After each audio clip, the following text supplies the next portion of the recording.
This program contains dramatic reenactments and material that may be disturbing to some audience members. Viewer discretion is advised. Two sons looking to repair rocky relationships with their dads decide a fishing trip to Mexico would be a great way to bond. But after flying through clear skies, an unexpected storm leaves no choice but to ditch the plane in the sea.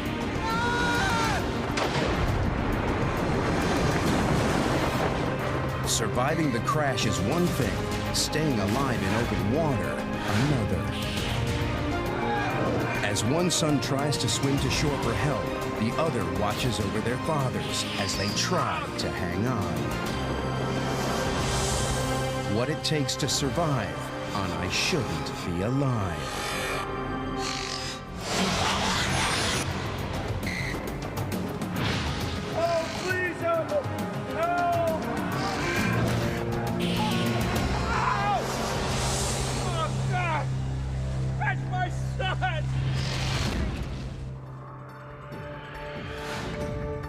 Mexico's Baja California Peninsula.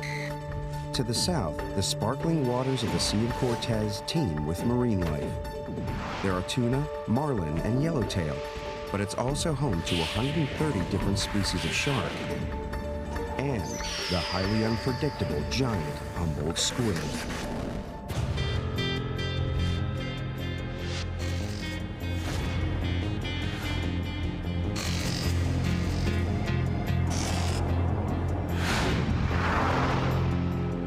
Jim Hawley and Jens Lundy have been hanging together since high school. He's more like, almost like a brother, you know, somebody I could never get rid of if I wanted to. You know, we'll always be friends. Remember the life jackets? Yeah, I got him. You worry about flying the plane. We've always been really close friends. Here I come. They've asked their dads along for a weekend of serious fishing in Baja. For Jens and his dad, Bill, this is a much-needed time together after a long estrangement. Well, I hadn't seen Jens probably in 3 or 4 years. We kind of drifted apart for a while. When I called my dad, I don't know that he put as much thought into, I'll get to hang out with my kid. Hi, Dad. And really just have that dad-kid friend relationship that I was looking for. But he was real receptive because I had said the magic word fishing. Want to take the rod? No. Okay. Jim is a licensed pilot. He's hired a small plane to fly them south. One of my first thoughts was how impressed I was with Jim at his meticulous checking of the aircraft. Well, I had no idea that it took so much work to get such a small plane off the ground. Well, you know, at 9,000 feet, you don't want any surprises. I need the life preservers now, Dad, okay? Life preservers, all right. You got to lift that end up a bit down The there. life jackets that I purchased were cheap inshore life jackets. They were $4 a piece, and I thought, well, I'll bring these back if we don't use them and get my $16 back. We really didn't have much as far as in the way of emergency preparedness. It's the first time that Jim has taken his dad up in a plane. Real smooth takeoff, Jim. Couldn't ask for a finer day, gentlemen. I love flying, and I love the freedom that it gives. I also love the responsibility, and some would call it risk. Jim has been a pilot for 3 years and has clocked over 200 hours of flying time. In the single-engine Mooney M20, it's a 3.5-hour hop to Laredo, a small port on the Baja California coast. The guy should be fishing by mid-afternoon. 3 hours later, the plane is 30 minutes from touchdown, directly over the Sea of Cortez. Hey, look at that cloud! I had kind of a premonition that something was going to go on with this, something was going to happen. Okay, guys, I'm gonna take us through this. We'll make better time. Jim thinks it's just a squall. He doesn't realize that he's flying the Mooney into a severe storm. It was just a real weird mix of waking up and trying to figure out what was going on in the plane at that point. It was alarming because it was so sudden. I didn't see any indications that it was that severe until we were in it. The storm is created by warm air from the Sea of Cortez cooling and condensing as it rises over the Baja Peninsula. The resulting turbulence could put a small plane like the Mooney at risk of structural damage. If it gets really bad, it could even rip a wing off. Jim, what's happening? I think it was one of those types of storms that it was getting worse by the second. And then it started to get turbulent, and I think I saw a lightning strike or two really close. We're in the storm, and there's no up, there's no down. And I looked at everybody else's faces. They kind of had a look of concern, but they're looking at me to see if I have a look of concern. Jim knows the plane can't take much more of this. I'm gonna take us up. Thinking fast, he decides to try to get above the storm. Good, good. I'd like to have my stomach back.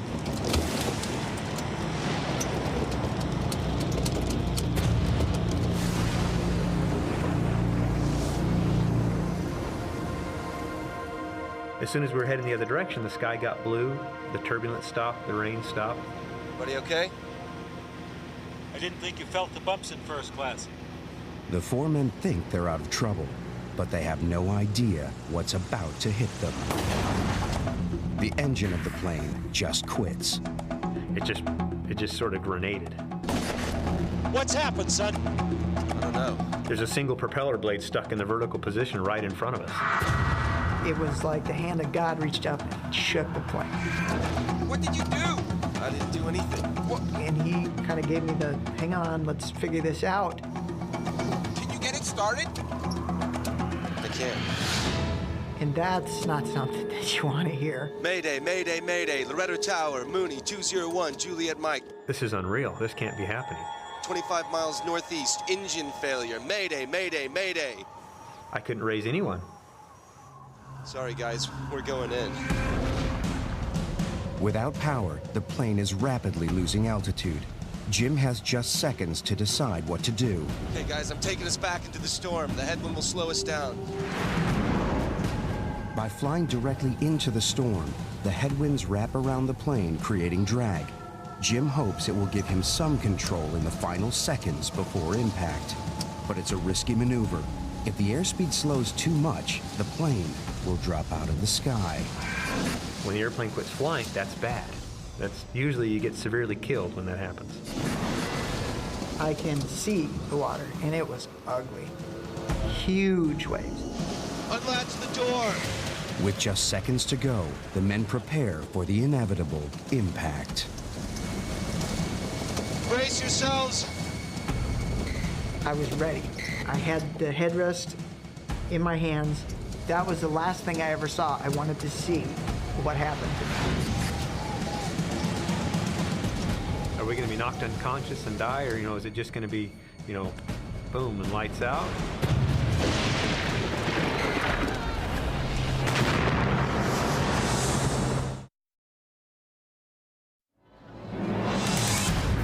A weekend fishing trip to Baja, Mexico has turned disastrously wrong for old friends Jim, Jens, and their two dads.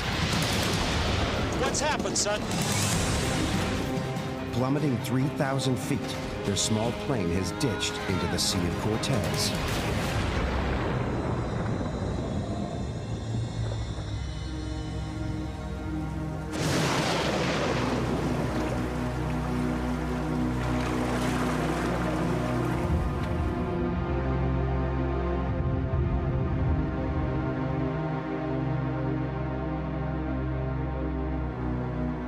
I realized that nothing had happened that I was expecting to happen. I was expecting the plane to cartwheel and come apart in pieces.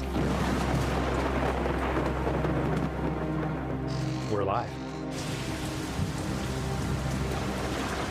A plane was not meant to float. It was gonna sink. I was getting out of the plane. I opened the handle and kicked the door open. And I just undid my seatbelt and jumped out. decided to better get the hell out of the aircraft. Jim was still in the pilot seat, and I was reaching in going, come on, come on, come on, come on, get out, get out, get out. It was so stormy. I mean, the wind was blowing so hard, the waves were so big and crashing. It seemed like the sea was going to swallow anything, including us. The airplane began to sit lower and lower into the water within just a few moments. The men have no choice. They grab hold of anything that will keep them afloat and jump into the terrifying seas.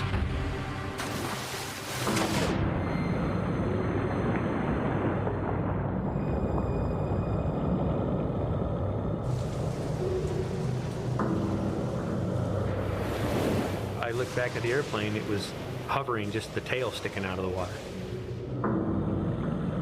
The navigation lights on the plane were still on, and you could see it as it sank and got farther and farther away, and you kept seeing this strobe.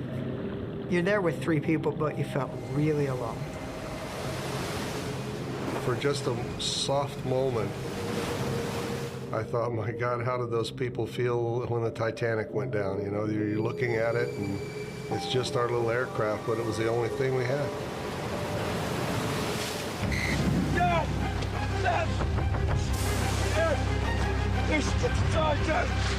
Jim and I were fine in the smaller life jackets, but our dads were not.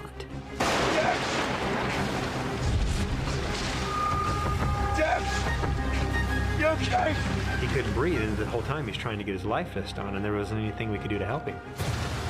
Yeah, please. Yes. Jens is beginning to regret trying to save a few dollars on inexpensive life jackets. The life jackets that I purchased were approximately for children aged 12 to 15, 100 pounds. Hold on to the chest. Jim's dad, 58-year-old John, is the one who's struggling most. I was able to get my shoulders through the straps of the little life jacket, and it kind of ended up being on my back like a backpack. By some miracle, the men survived the ditching. But their fight for life is only just beginning. The Sea of Cortez is over 90,000 square miles of open water with barely any boat traffic. And it's full of dangerous predators like sharks and giant squid. But right now, the men face a more immediate danger. The storm was terrible. The wind was blowing. We were lightning, tons of lightning, and John was really scared of the lightning.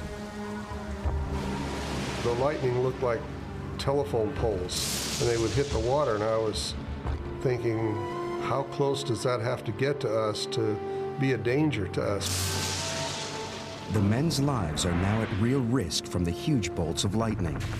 Each bolt carries up to 100 million volts, and being in the seawater increases the danger. The positive ions in the salt actually help the electricity to travel through the water. Even if a bolt strikes the water several feet away from the men, the shock could kill them. Dad, you okay? Jim is getting more anxious about his father's condition. My dad had now become very quiet. He was just sort of staring straight ahead, almost like he's in a daze. It's clear to both Jens and Jim that their fathers won't survive long in the stormy sea. You hear that? Oh, did you hear that? What?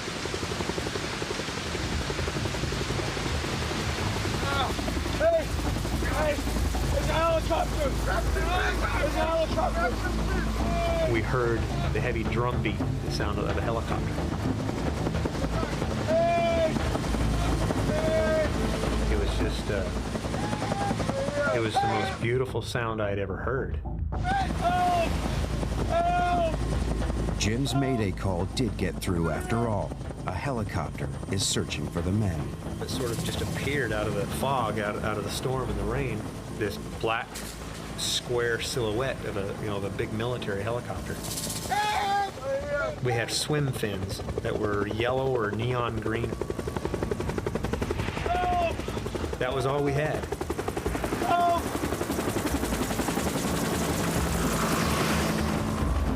noise got quieter and quieter and quieter. Oh, hang on, son. Oh. And we realized he didn't see us. He's not coming back. They didn't see us. The helicopter crew can't see the men or any plane wreckage. They assume everyone was killed on impact. There won't be another search. How much investment does it take to have some flare guns? You know, you can pull them out, pop, and all of a sudden now, you're an instant target to your would-be rescuer. It was just terribly disappointing because by that time it was now late in the afternoon. The prospects of being out there all night were really frightening. The men begin to weaken as they struggle to keep their heads above the waves. Soon it will be dark. They must face a grim question. Will they still be alive by morning? That's my son!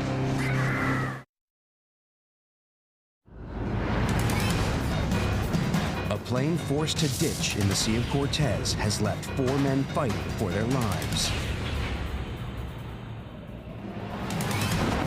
As wave after wave rolls over them, they struggle for air.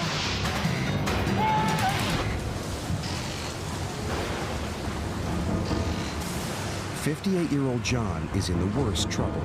The waves kept crashing over the top, and I swallowed a lot of salt water, and it just made me violently ill. Dad! You okay? I just was totally out of control, and I felt in my mind I'm losing control of the situation.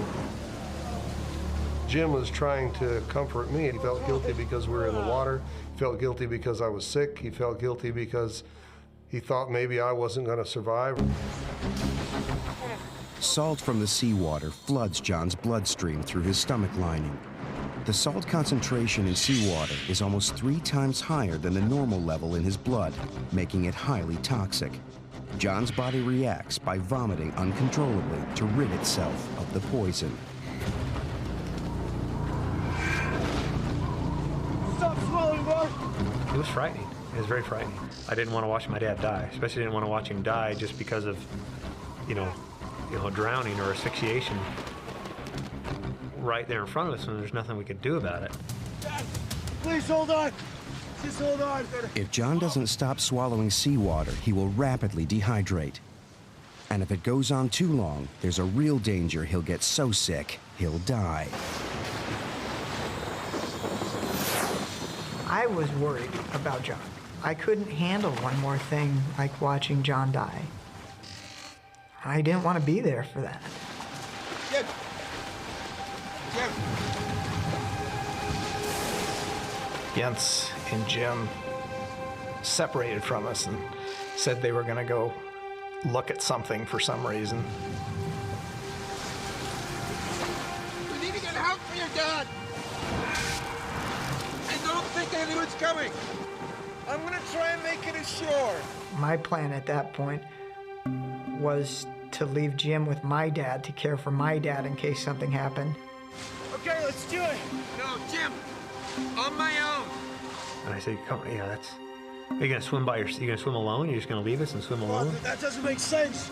We should swim together. I had already made up my mind at that point that I was leaving. Jim, I need you to stay here. I need you to look after your dad. He's sick, Jim. He might not make it. If he goes, I need you to take care of my dad. I don't want him to be on his own. Look, I need to go get help. I need to go now. Okay. Jens was so insistent, and his logic seemed sound. We'll all make it out of this, I promise. Oh. My concern at that point was that my dad would recognize that I was leaving before I was far enough away. Okay. I don't want my dad coming after me. You stay here until I'm out of sight, and then go back and tell him. Okay. I just remember feeling almost in awe at his bravery. And we'll all make it out of this alive. I could see him, and then I couldn't see him because of the waves, and then I could see him, and I couldn't see him. They were 1 wave farther away, and then 2 waves farther away, and 3, and it just kept going until 300 yards away, you couldn't see him anymore. Jens is making a guess where the shore is. If he's got it wrong and is swimming further out to sea, Jim knows that he will probably never see his friend again. They finally disappeared from my sight. It was kind of a lonely feeling at that point because I was by myself then too.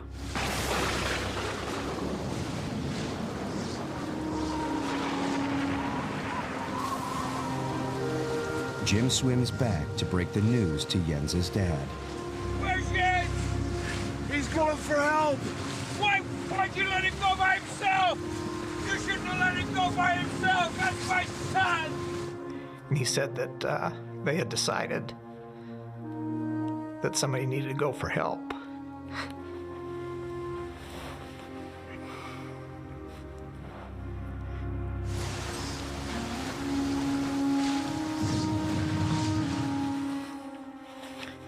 And since Jens is probably the strongest swimmer of all of us, he took the swim fins that Jim had on. When I think back to the decision, was that my dad never saw me as being a strong person, and I was going to show him that I could do this, and he couldn't. It was that.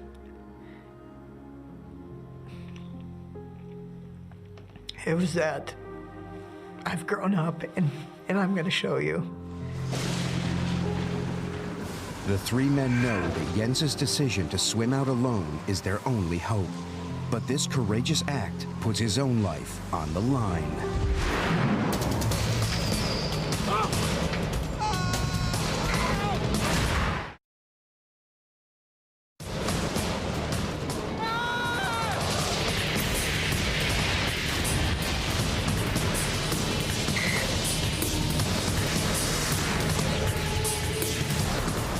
Jim, John, and Bill are desperately trying to stay afloat with the storm still raging about them. It's been a couple of hours since Jens left them to swim for help. I was wondering, how far has he made it? How far has he made it? And I remember looking at my watch, and thinking, okay, it's been 3 hours. And then trying to calculate in my head of how much speed he could be making through the water to shore. And just, peering off into the distance and wondering, did he make it there?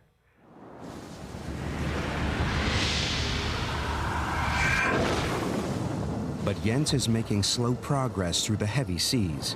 He has no idea how far away land is and if he'll even make it there alive.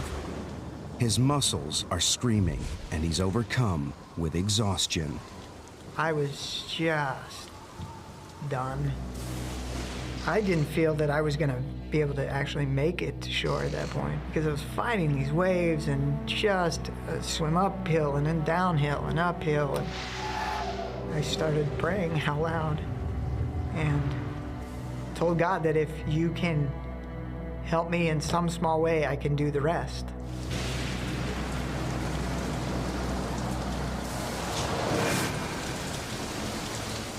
Jim's dad, John, is no longer swallowing the seawater that made him so sick, but Jim knows he's badly dehydrated, and with every passing hour, his condition will worsen. I felt very helpless because there's nothing I could do. I couldn't pick him up, I couldn't hold him, I couldn't drag him off in any direction to safety. There's a feeling of extreme helplessness. Several miles away, an exhausted Jens is battling waves of severe fatigue and hopelessness.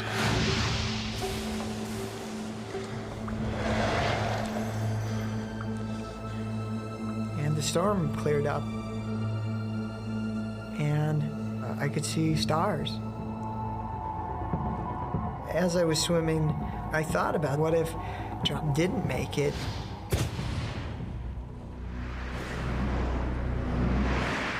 There was a shooting star, and you always hear that that's the representative of an angel, and I thought John had died. That was difficult. That was pretty hard. Jens' fears spur him on to get to shore to get help. You know what you're made of. I'm not going to let this beat me. Then, suddenly, he realizes he's no longer alone in the water. I felt There were things around me that knew where I was going. The water is alive with small moon jellyfish. There is no way he can avoid the stinging swarm. The membrane-thin tentacles are covered with thousands of cells. When disturbed, they explode, sending poisonous barbed stingers into Jens's skin. The blood vessels dilate, and the venom enters his bloodstream. Blood fluid rises to the surface of the skin, causing agonizing blisters. It felt like when your hand goes to sleep or your foot goes to sleep, just in little spots all over. And they were getting in my shorts, which is not a place you really want jellyfish. The stings from the jellyfish put Jens's body under even more stress. He's now on the edge of total physical collapse.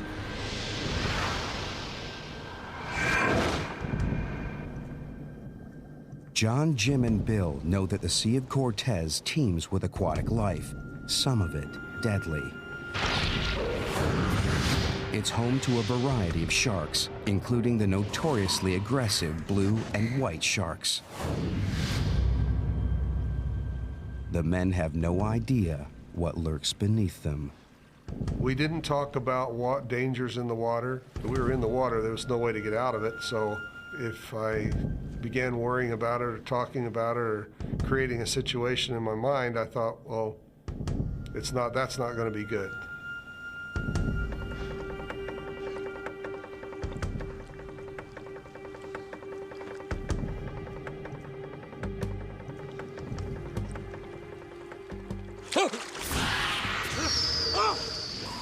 What the hell was that? What? I felt something. It felt warm. It brushed against my legs. I knew for sure there was something else in the water with us then. Are you okay? I don't know. It brought back also to the reality that, hey, maybe something is stalking us. It's deep open water out there. Jim knows there are a lot of aggressive predators around here. And one in particular. The squid are very aggressive, and they're very large, and they're very capable of killing a person. They are very easily provoked into a frenzy, and if you're in the water during that time, it could be very dangerous. The Mexican fishermen call the jumbo squid Diablos Rojos, red devils. These giant squid grow up to 7 feet long and weigh more than 100 pounds. The squid's powerful tentacles pull the prey into its mouth and tear it to shreds with its razor-sharp beak. Whatever was stalking the men has gone for now. All they can do is pray it won't come back and that they'll survive the night lost at sea.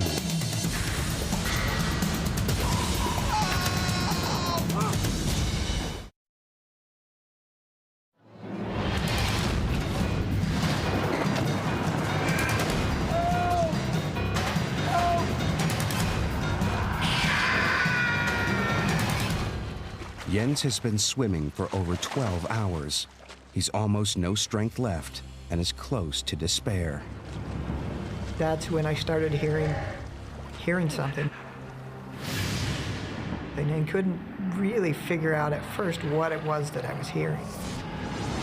And would stop and just be as quiet as possible and try to control my breathing and try to slow down my heartbeat so I could hear this noise that was happening every couple seconds.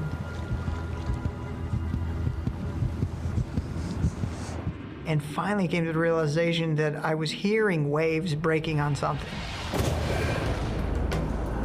Thinking he must be close to the shore, Jens heads towards the sound of breakers. And the closer I got, the louder they got.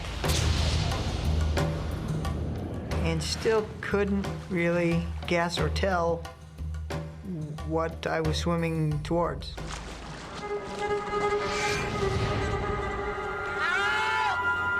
I smashed my knee on something solid. It cut me right where my knee hit the rock. And then the rock is covered in sea urchin. and they went right through the swim fins, right into the bottoms of my feet. So now I'm kind of bleeding from my knee, bleeding from my feet, standing up on this rock. And that's the first solid piece of ground that I had stood on in over 12 hours. But Jens's relief is short-lived. Then started realizing that if I was on one rock, what I was hearing, the waves breaking up, was more rocks. And that I was headed right into a washing machine full of sharp rocks. Jens hasn't reached land. He's on a reef, a long way offshore. In front of him, a whirlpool of treacherous rocks and surf. He has just one terrible option. And knew that I had to swim back the way that I came. It's a devastating blow. Jens is just 100 yards offshore, but the reef is barring his way. He'll have to head back out to sea and swim around it. I'd survived all the rest of this, and now I was going to drown on this little swim that I needed to do. Out in the open sea, John is still in a bad way. But ironically, it is Jim, the youngest and fittest of them all, who is now in the most danger. Dad, are you cold? No, I'm okay. Bill? No, I don't think so. Are you all right? I can't stop shivering. You'll be fine. Jim is feeling the first effects of hypothermia. Although the sea temperature is around 80 degrees, water depletes body heat 25 times faster than air. As Jim's core temperature drops, his brain sends a message to his muscles. They rapidly contract and relax, making him shiver violently in an effort to produce heat. I had to rest my head on my dad's shoulder because I didn't have anything to support my head, and I began to get kind of fearful. I'm so sorry, Dad. I got us in such a mess. It's not your fault, Jim. You landed the plane. And we're alive. I had way too much to live for, you know? All I wanted was to make sure I got back to my beautiful wife and my child. I could hear my wife's voice of encouragement. Just hang in there. You can get through this. I'm fighting off the cold, I'm fighting off the chills by using more energy to keep myself warm. And I remember thinking, how long can I keep that up? How long until the body finally just gives out? And will I be aware of that happening, or will I just, all of a sudden, you know, there's a light and there's Grandma and Elvis and, you know. It's now over 12 hours since their plane was forced to land in the sea, and all three men are beginning to lose hope of surviving. They don't know if they can make it till daylight. Their only chance is Jens making it to shore, but they have no idea if he's still alive.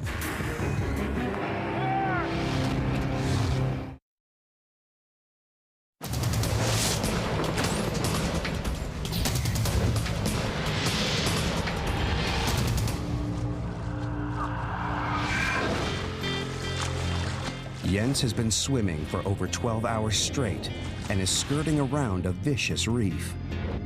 Now, through the dark, he thinks he sees something. As I swam farther and farther south, I saw a light on the beach. It was a Mexican fisherman that had camped out on this beach.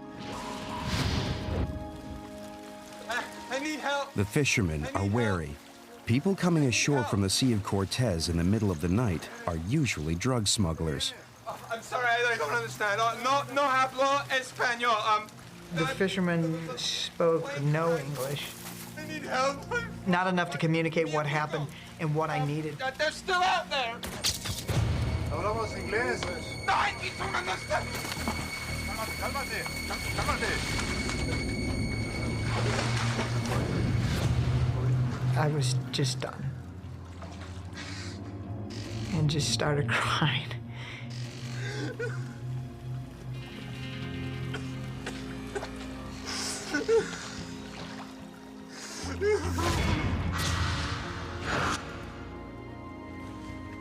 Jim's body temperature has dropped further, and all three men are becoming frantic.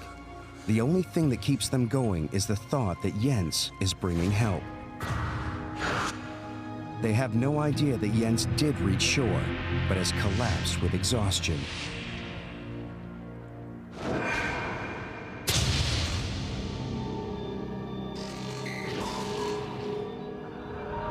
Dawn.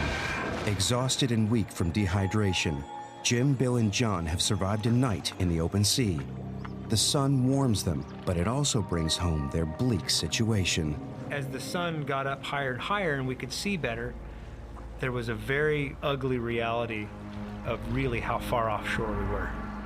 They are beginning to suspect the worst, that Jens never made it and no rescuers are coming. They're not looking for us. Jim faces a dilemma.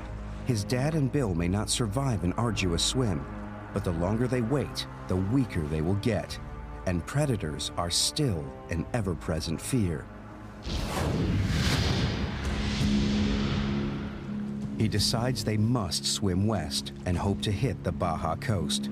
I realized by letting go of the ice chest, we could make so much faster time. We could reach shore so much faster. But the older men are fearful. They're thirsty, dehydrated, and very tired from their long ordeal. Dad, Bill, let go of the chest. We can swim much faster without it. Come on. And I remember the look on my dad's face. Once he let go of that ice chest, he had to let go of it mentally as well as physically. And I'm thinking, well, I can make twice the time when we're off that ice chest as I can without it. Bill, let go of the chest. Bill did not want to let go of the ice chest, and it wasn't long before we were 50, maybe 100 feet apart. And it became apparent to Bill that he was a stationary object. But shore is a long way away. After over 18 hours in the sea, the strength of all three men is nearly spent. When morning comes, Jens is led away by the fishermen. He has no idea where they're taking him, but he's given up trying to make himself understood. It was horribly frustrating. There were no words to describe. We need to go back out there and find these other people. They are in danger. As it turns out, the fishermen take him to Loretto, where he pleads with the authorities to send out a search party. All he can do now is hope they find the men in time.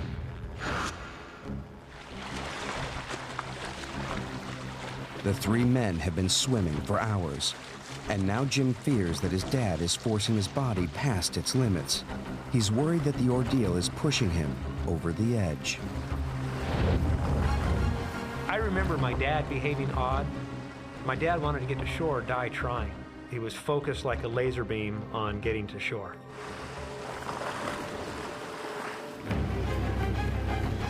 I could see something appear on the horizon. Dad, hey, it's a helicopter. It was coming our way, but my dad didn't stop swimming. Help! Hey!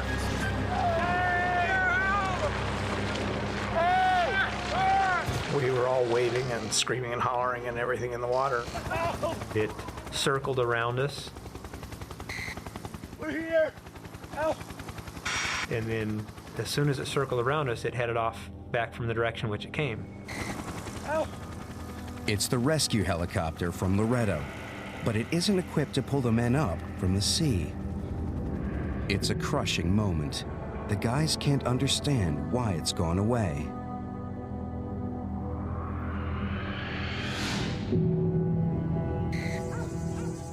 While he waits for news, Jens has to make the toughest call of his life to Jim's wife. And he doesn't even know if Jim is dead or alive. Hey, Cheryl, how you doing? She said, I'm fine. Things didn't quite turn out the way we planned. And she said, what do you mean? And I said, well... We had to ditch the plane in the ocean. And she said, where's Jim? Dad! Dad, stop swimming! Look, gotta keep swimming. Dad! We're here! Keep swimming, Dad. They're here!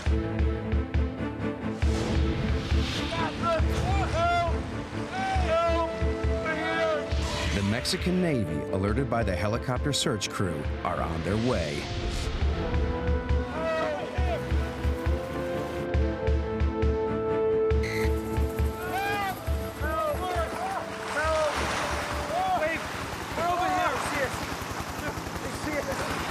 Jens's epic swim has saved the lives of the 3 men.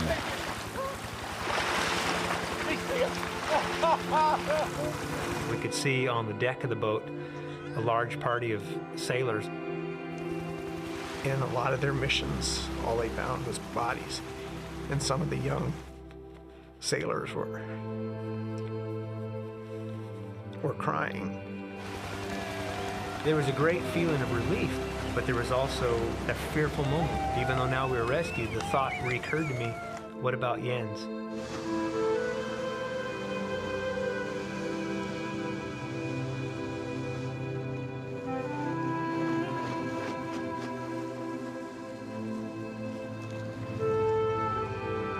There was this crowd mulling around at the dock. And all these people that were there waiting just started clapping. And they all were kind of looking at me, looking in my face. It was kind of a, hey, that's the guy. Up until that point, I didn't realize that I was that guy. I could see Jens walking towards us. There was my buddy. It was a great moment.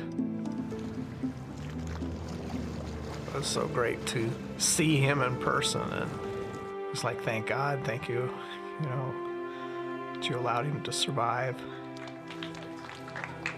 And Jim was the first one off the boat. And he hugged me.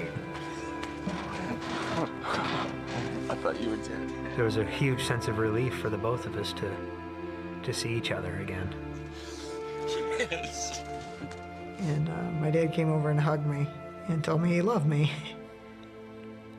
And that's the first time my dad had said that in years. At that point, I really felt that he did. I felt that he was proud of me.